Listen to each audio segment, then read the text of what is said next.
What if the city you were taught to admire is quietly teaching people how to survive fear instead of success? New York is sold as a symbol of power, culture, opportunity, and safety through wealth. Yet the first thing many visitors feel is not excitement, but tension, a subtle warning, a sense that something is off. The myth collapses not with a headline, but with a look over the shoulder, a sudden silence in a crowded street, a moment when instinct tells you to move faster without knowing why. This is where the real New York begins, far from the postcards, far from Times Square lights, far from the carefully curated urban dream. For decades, movies, media, and marketing built an image of New York as the ultimate destination, a city that rewards ambition and protects those who dare to chase it. But beneath that polished narrative exists another city, fragmented, stressed, and increasingly unpredictable. A city where violence does not always announce itself with sirens, but hides in transitions, borders, and forgotten zones. Places where tourists wander unknowingly, carrying expectations that no longer match reality. The danger is not only physical, it is psychological.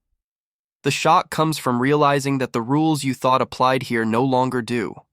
This is not about isolated crime stories or sensational headlines. This is about a process, a slow urban degradation where social pressure, cost of living, infrastructure decay, and institutional neglect reshape everyday life. Violence emerges not as chaos, but as a symptom, a pressure release in a city stretched beyond its limits. Airports that feel hostile instead of welcoming. Subway platforms that breed anxiety instead of efficiency. Neighborhoods where the boundary between normal life and threat has dissolved. New York has become a city of contrasts so extreme that they coexist on the same block. Luxury apartments overlooking streets where aggression simmers. Tourists with cameras standing meters away from. Residents locked in survival mode. The illusion persists because it must. Admitting collapse would mean admitting failure at a global scale. So the city keeps performing, while its internal systems strain under the weight of inequality, exhaustion, and denial. Visitors are often caught by surprise because no one prepares them for this version of New York. No guidebook explains the emotional cost of navigating a city where trust is fragile and alertness is constant. The violence that shocks tourists is not sudden. It has been building quietly, normalized by those who live inside it every day. And once you see it, you cannot unsee it.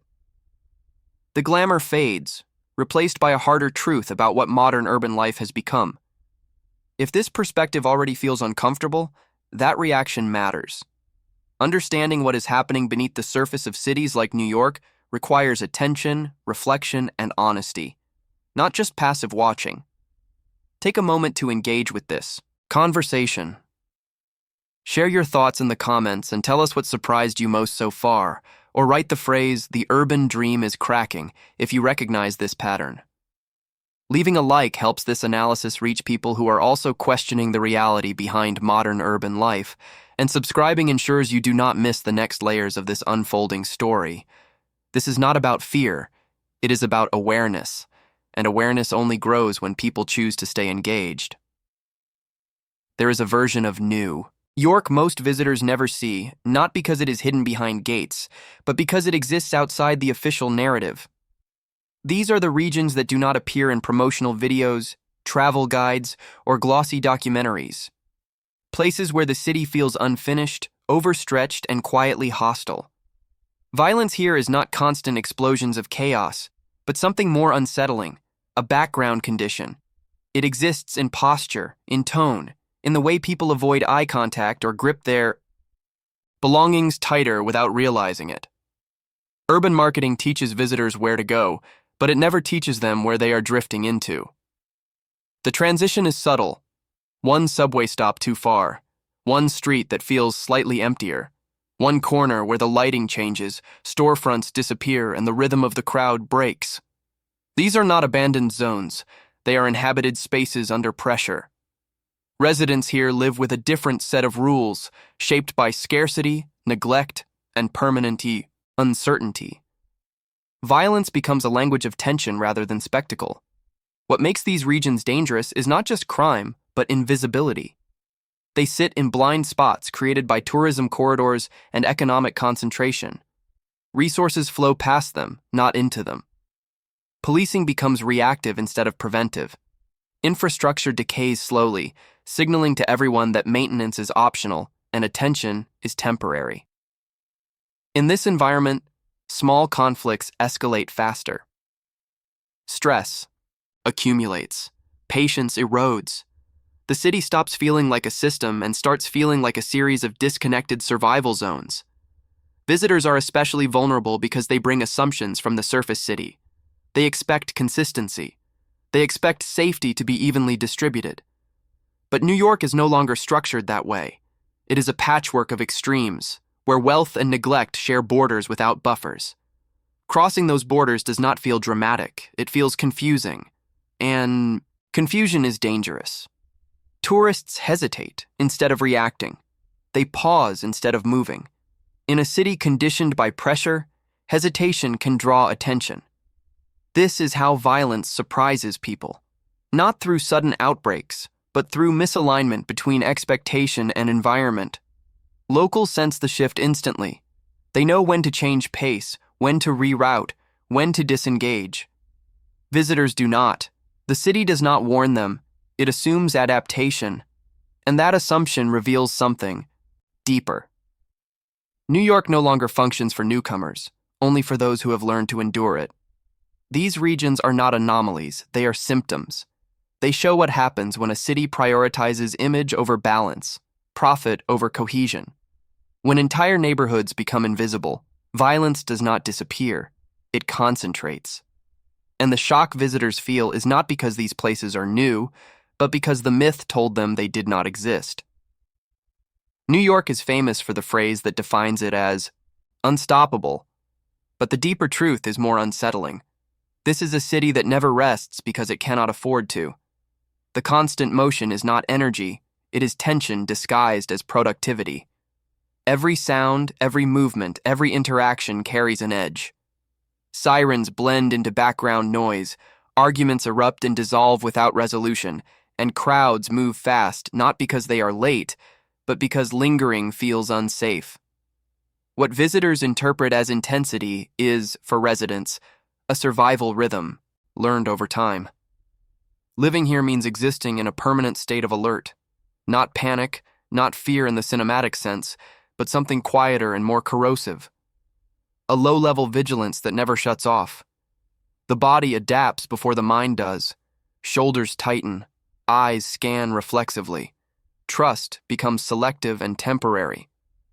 This psychological pressure reshapes behavior in ways most people do not notice until they leave the city and feel their nervous system finally slow down. The city trains people to expect friction, not comfort. This is where violence becomes more likely, even without intent. A stressed population reacts faster and listens less. Minor conflicts escalate because patience has already been consumed elsewhere, by rent anxiety, by overcrowding, by unreliable infrastructure, by the simple exhaustion of navigating a city that demands constant performance. The urban environment amplifies stress, and then reflects it back through human interaction. New York does not create aggression from nothing, it concentrates it. For tourists, this constant alertness is confusing. They feel the tension but cannot identify its source. They mistake it for rudeness, speed, or attitude. But beneath that surface is a city operating beyond its emotional capacity. Public spaces no longer function as places of pause. Parks feel temporary. Transit feels adversarial. Even moments of beauty are interrupted by the awareness that time, safety, and attention are limited resources here. What makes this especially dangerous is normalization. Residents adapt so thoroughly that the abnormal becomes invisible. Near misses are dismissed. Verbal aggression becomes background noise. Unsafe situations are reframed as manageable. This collective adjustment hides the severity of the problem, allowing the city to appear functional while silently eroding the mental health of those inside it. Visitors are shocked not because New York is uniquely violent, but because they step into a system already stretched thin. The city that never sleeps is not a symbol of ambition anymore. It is a warning sign of a metropolis that cannot disengage from pressure without unraveling. And when a city reaches that point, violence stops being an exception and starts becoming a statistical inevitability, woven into daily life rather than erupting from it. Infrastructure is supposed to be invisible when it works. In New York, it has become impossible to ignore. Airports feel tense instead of welcoming. Stations feel compressed instead of organized, and public spaces feel improvised rather than designed. This is not just decay, it is environmental pressure. When systems meant to support millions begin to fail gradually, they do not collapse loudly. They grind people down. And that grinding creates conditions where violence becomes more likely, more frequent, and more unpredictable. Walk through a major transit hub and you can feel it immediately. Lighting that feels insufficient. Corridors that narrow without warning. Escalators that break so often no one expects them to work. Delays announced with no explanation. Crowds stacking on top of frustration. These environments do not just inconvenience people, they amplify stress. When infrastructure fails, it transfers its burden directly onto human behavior. Tempers shorten, personal space disappears, small provocations escalate because the environment offers no release. Airports are a perfect example of this shift. Once, symbols of efficiency and global prestige, many now feel chaotic and hostile. Security bottlenecks stretch for hours. Staff are overwhelmed. Communication breaks down. Travelers arrive already anxious, already exhausted, and then are pushed into spaces that feel adversarial rather than controlled. Violence here rarely looks dramatic. It looks like shouting, shoving, intimidation, sudden confrontations that seem irrational until you understand the pressure cooker beneath them. Subway stations tell the same story. Platforms overcrowded, trains delayed without clarity, maintenance performed reactively instead of preventively. The system still functions, but just barely, and when infrastructure operates at the edge of failure, it removes the margin for human error. One missed signal, one delayed train, one confused tourist standing still in the wrong place can trigger confrontation. Not because people are evil, but because the system no longer absorbs stress. It redirects it. What makes this especially dangerous for visitors is expectation mismatch. Tourists assume infrastructure equals safety. They trust signage, lighting, crowd flow. But in a city under strain, infrastructure no longer protects, it exposes. Broken systems create blind spots where accountability disappears, spaces where no one feels responsible. And in those gaps, violence does not need intent. It only needs opportunity. This is not accidental. Years of deferred maintenance, budget prioritization toward optics and short-term fixes have reshaped the city's physical environment. Infrastructure becomes a stage set, functional enough to perform, but fragile underneath. The city looks operational while quietly pushing risk onto the people moving through it. Visitors feel this as unease. Residents feel it as routine. When public systems stop buffering stress, they start generating it. And once that happens, violence is no longer a social anomaly. It becomes an environmental outcome. A predictable response to spaces that demand constant adaptation without offering stability in return. Gentrification is often described as renewal, but in New York it behaves more like displacement under a polished name. As neighborhoods are redesigned for wealth, the people who built their social fabric are quietly pushed outward. Not removed all at once, not with force, but through pressure. Rent increases that outpace wages, services that disappear, familiar businesses replaced by spaces no longer meant for the people who live there. What remains behind is not progress, but a reshaped map of vulnerability. Those who are expelled do not vanish. They are relocated into areas already under strain, neighborhoods where infrastructure is weaker, policing is inconsistent, and economic opportunity is thinner. These zones absorb stress the city refuses to acknowledge. Violence here is not random. It follows displacement. When people are forced into survival mode, social cohesion fractures. Trust erodes. The sense of ownership over space disappears, replaced by a temporary mindset where long-term stability feels impossible. For visitors, this dynamic is invisible. They see revitalized districts with clean sidewalks, curated storefronts, and a sense of order. What they do not see is where the pressure went. Every safe corridor is often built by exporting instability somewhere else. The city does not solve its problems, it redistributes them. And tourists, drawn by affordability just outside the polished zones, often wander directly into these redistributed spaces without realizing it. The danger is not simply crime. It is the emotional temperature of a place shaped by exclusion. People here are not hostile by nature. They are exhausted, angry at systems that displaced them, suspicious of outsiders who seem untouched by the cost of living that dominates their lives. Violence emerges not as chaos, but as resentment finding expression. A confrontation that feels sudden to a visitor may feel inevitable to someone who has been pushed to the edge. This process also creates fractured neighborhoods where wealth and deprivation exist side by side without connection. Luxury developments rise next to aging buildings with failing utilities. Private security protects one block while the next is left exposed. These sharp contrasts generate friction. They send a constant signal about who belongs and who does not. And in a city where belonging is unstable, conflict becomes a form of communication. Gentrification reshapes not just geography, but behavior. People move faster. They guard space more aggressively. They assume threat before intent. Visitors step into this environment carrying optimism, curiosity, and visible difference. That makes them noticeable, not targeted intentionally, but misaligned with the emotional reality of the space. And misalignment, in stressed urban systems, often leads to confrontation. New York's violence cannot be separated from its housing crisis. When the cost of existence becomes unsustainable, the city begins to fracture along invisible fault lines.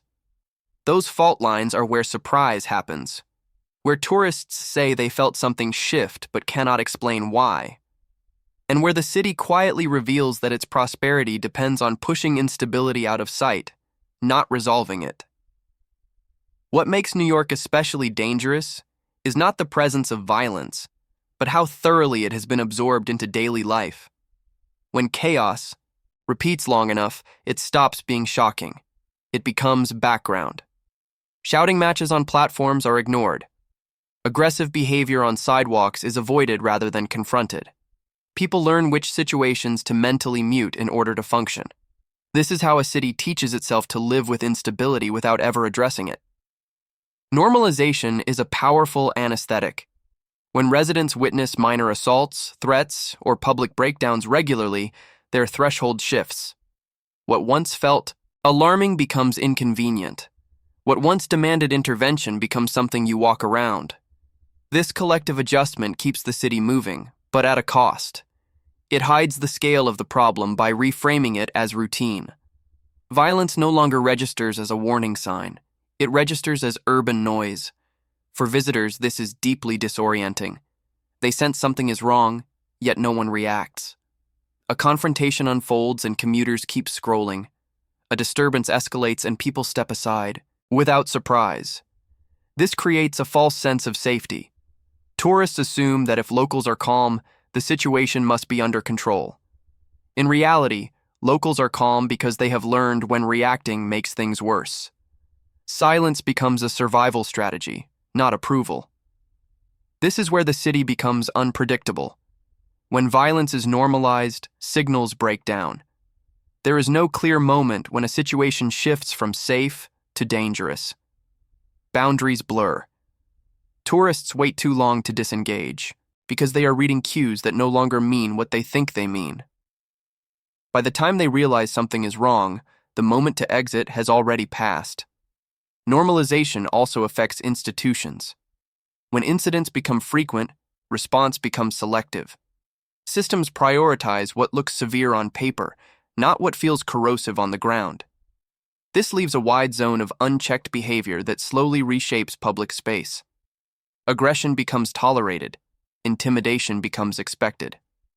The city adapts around it instead of confronting it. Over time, this adaptation changes how people move, where they pause, and how they interact with strangers. What is most dangerous about normalized violence is not the act itself, but the erosion of trust it causes. People stop assuming goodwill. They assume unpredictability. In that environment, fear does not explode. It spreads quietly. It tightens behavior. It reduces empathy. And once empathy declines, conflict becomes easier, faster, and harder to diffuse. New York did not wake up one day and become unsafe. It slowly trained millions of people to tolerate instability as the price of participation. Visitors step into the final stage of that process without context. They experience the outcome without understanding the buildup. And that is why the shock feels sudden, even though the collapse has been unfolding for years. Most tourists do not enter dangerous areas intentionally. They drift into them.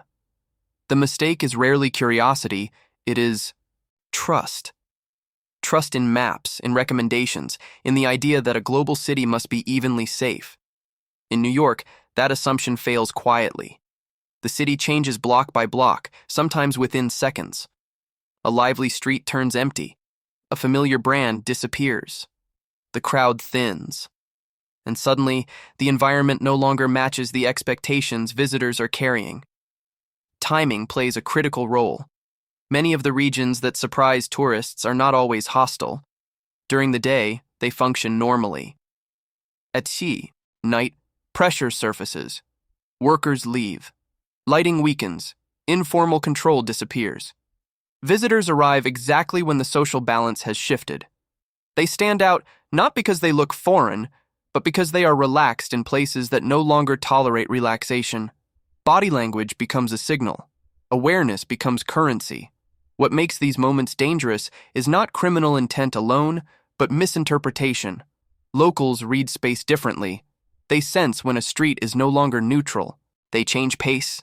They avoid eye contact. They keep moving. Tourists stop to check directions. They hesitate. They scan their phones.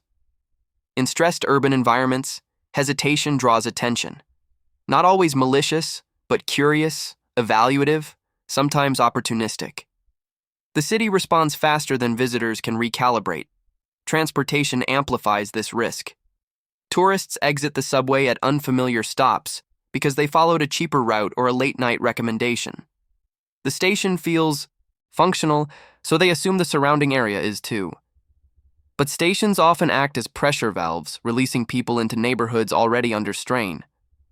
Once outside, signage fades, lighting drops, and the social buffer of crowds disappears. The sense of isolation arrives suddenly. These moments feel shocking because no one warned them. Hotels rarely explain urban gradients. Guides avoid discussing instability. Online recommendations focus on cost and convenience, not emotional temperature. Visitors are left to navigate a city that expects instinctive adaptation without teaching it. When something goes wrong, it feels random. In reality, it follows predictable patterns shaped by time, displacement, and neglect. What makes this especially unsettling is how fast it happens. There is no dramatic transition, no visible line, just a feeling that arrives too late. A tightening in the chest, a shift in attention from curiosity to calculation. New York reveals its fractures in motion, not in signs. And tourists, conditioned by images of safety and success, arrive unprepared for that truth. New York presents security the same way it presents prosperity, through symbols, cameras on poles, police vehicles parked visibly, announcements reminding people that they are being watched. For visitors, these signals suggest control, order, protection. But symbols are not systems, and visibility is not prevention. What feels like safety on the surface often masks a city struggling to manage complexity rather than resolve it. The illusion works because it must. A city built on confidence cannot publicly acknowledge fragility without damaging its own narrative. So security becomes performative. Cameras record, but rarely intervene. Patrols pass through, but do not stay. Response replaces prevention. This creates a dangerous gap between perception and reality. Visitors assume that if something happens, help will arrive immediately. Residents know better. They know timing matters. Location matters. And most of all, attention is uneven. Technology amplifies this illusion. Surveillance footage exists everywhere, yet its presence does not deter behavior driven by stress, desperation, or instability. Cameras do not calm crowds. They do not repair infrastructure. They do not reduce housing pressure. They simply document outcomes. In many spaces, their presence reassures tourists while doing little to change the emotional climate that produces confrontation in the first place. Policing follows a similar pattern. Resources are concentrated where visibility matters most. Tourist corridors, financial districts, iconic landmarks. Meanwhile, transitional zones are left thinly covered, appearing controlled but functionally exposed. Visitors moving between protected islands assume continuity. They do not realize how quickly oversight fades. By the time they sense it, they are already inside an environment that relies on self-regulation rather than support. This gap between appearance and function creates a false confidence that makes surprise more likely. Tourists behave as if the city is watching out for them. Locals behave as if they are on their own. That mismatch shapes interaction. A visitor might stop to argue, film, or react emotionally. A resident knows that escalation attracts risk, not help. When these behaviors collide, confusion escalates tension. What makes this especially corrosive is denial at the institutional level. Acknowledging that visible security no longer guarantees safety would require confronting deeper failures: infrastructure decay, displacement, mental health collapse, and social exhaustion. Instead, the city reinforces the image. More cameras, louder messaging, stronger language. But the lived experience continues to diverge from the promise. The result is a city where safety feels present until the moment it is not, where protection exists until you need it, where visitors trust systems that residents have learned to navigate around. And when violence surprises people, it is often because they believed the performance rather than the reality underneath it. Perhaps the most dangerous force shaping New York today is not violence itself, but the collective agreement to stop talking about it honestly. Denial has become a coping mechanism, a way for institutions, media, and even residents to preserve the idea that the city still works as intended. Acknowledging deep degradation would mean questioning decades of urban policy, economic priorities, and cultural mythology. So instead, silence fills the gap. This denial is subtle. It does not look like lies. It looks like reframing. Incidents are described as isolated.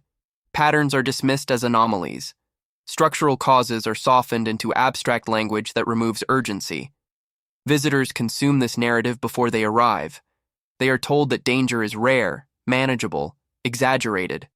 When reality clashes with that message, the shock feels personal, rather than systemic. People assume they were unlucky, not misled. Residents participate in this silence as well, often unconsciously, speaking openly about decline risks, social stigma. It sounds like failure, like complaining, like admitting that the dream no longer holds. Many adapt by minimizing their own experiences. They normalize stress. They joke about dysfunction. They share survival tips instead of demanding change. Over time, this quiet accommodation becomes cultural. The city performs resilience while eroding internally. Media plays a critical role here. Coverage oscillates between sensational extremes and strategic omission. Either violence is framed as shocking spectacle or ignored as background noise. The everyday reality, the slow grinding insecurity that defines life between those extremes, rarely makes headlines. Visitors arrive informed by a narrative that lacks emotional truth. They understand the city intellectually, but not psychologically. This collective denial creates a feedback loop. Because the problem is not openly acknowledged, solutions remain superficial. Because solutions remain superficial, conditions worsen. And because conditions worsen gradually, they remain easy to ignore. The city stays functional enough to operate, profitable enough to promote, and fractured enough to surprise those who enter it without lived context. The most unsettling part is how normalized this silence has become. People sense something is wrong, but struggle to articulate it. The vocabulary for decline has been replaced by optimism slogans and branding language. Even criticism is often redirected toward nostalgia or comparison rather than structural failure. As long as the myth survives, the city can avoid accountability. For visitors, this silence is dangerous. It removes the warnings that instinct depends on. It creates a false baseline of safety. And when something goes wrong, it feels sudden and incomprehensible. In reality, it is the predictable result of a system that prefers denial over adaptation. New York is no longer an exception. It is a preview. What happens here does not stay here because the forces reshaping this city are the same ones pressing against major metropolises around the world. Extreme cost of living, collapsing infrastructure, silent displacement, normalized stress, and institutional denial are not local problems. They are urban patterns repeating at scale. New York simply reveals them earlier, louder, and with fewer filters left. This is why the regions that surprise visitors matter so much. They are not random danger zones. They are pressure points where multiple failures intersect. Housing meets infrastructure. Tourism meets displacement. Myth meets lived reality. When these forces collide, violence becomes an outcome, not an anomaly. And once a city reaches this stage, managing perception becomes more important than solving the root causes. The performance continues even as the system strains. What makes New York especially instructive is how efficiently it hides collapse in plain sight. The city still generates wealth, still attracts talent, still dominates cultural imagination. That surface success delays reckoning. Other cities look at New York and assume resilience. In reality, they are looking at adaptation to decline. A city learning how to function while absorbing damage rather than repairing it. Visitors feel the shock because they encounter the consequences without the gradual conditioning residents undergo. They experience the end result of years of normalization in a single moment. A sudden confrontation. A shift in atmosphere. A realization that the city does not behave the way it promises. That moment is not just personal. It is diagnostic. It reveals where the urban model itself is failing. Around the world, cities are moving toward this same threshold. Expanding inequality. Privatized safety. Public systems stretched thin, spaces designed for throughput rather than human presence. As these pressures intensify, surprise becomes more common. Violence emerges not because cities are more dangerous, but because they are more brittle, less forgiving, less capable of absorbing stress without breaking. New York stands as a warning precisely because it still looks successful. It shows how collapse can arrive quietly, without ruins or sirens, through daily friction and emotional exhaustion. The danger is not that cities will suddenly fail. The danger is that they will keep functioning just well enough to avoid change, while life inside them becomes progressively harder, harsher, and more unstable. Understanding this shifts the question. It is no longer about which neighborhoods to avoid. It is about what kind of urban future is being built and who it is built for. New York answers that question in fragments, scattered across its streets, stations, and silences. And once you recognize the pattern here, you start seeing it everywhere. If you stayed until the end of this video, it means you are not just watching, you are thinking, and that matters. Subscribe to the channel to keep following this kind of deep urban analysis that goes beyond headlines and exposes what life inside modern cities really looks like.